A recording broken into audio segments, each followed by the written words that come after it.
Are liberals getting a bit too smug? Now, I asked that question not to be a wise ass because there's actually a debate brewing in media circles about this smugness question. Not just the view on the left toward President Trump, but toward all the people in America who voted for President Trump. So there's one strain of thought as people on the left try to figure out the wreckage of the 2016 campaign and where the party goes from here, that they need to understand many of the working class folks, blue collar Americans who felt no connection to the Obama-Hillary Clinton party, and particularly in states like Michigan and Pennsylvania and Wisconsin, defected to Donald Trump.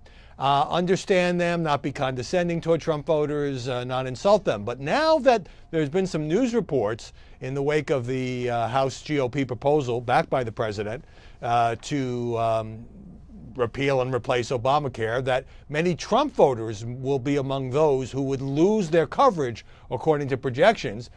There's some people on the left who are kind of in the mode of, well, good riddance. Screw them. They deserve it. This is what they voted for. They're too dumb to know what they're doing and all of that. And, a provocative essay in New York Magazine by liberal commentator Frank Rich seems to go on that side. He says that rather than pandering to Trump voters, in his view, it would just be a counterproductive detour, he says, into liberal guilt, self-flagellation, and political correctness. Maybe it's time for the Democrats to weaponize their anger. Rich goes on to say that it's a fool's errand for Democrats to fudge or abandon their own values to cater to the white identity politics of the hardcore, often self-sabotaging Trump voters who helped drive the country into a ditch on Election Day. If we are free to loathe Trump, we are free to loathe his most loyal voters who have put the rest of us at risk. Well, I think this is upside down, and not everybody agrees with this, and there's actually a piece in Salon saying liberals are being too smug, and they ought to not be insulting Trump voters because you'll never, ever win them back. Whether you want to win them back or go more left, is part of this debate. Loathe Trump voters. We're talking here about 60 million people who voted for the Republican candidate. And I think not all of them love Trump. Some of them were attracted to Trump's message. Some of them was a vote of frustration. Some of them didn't trust Hillary Clinton.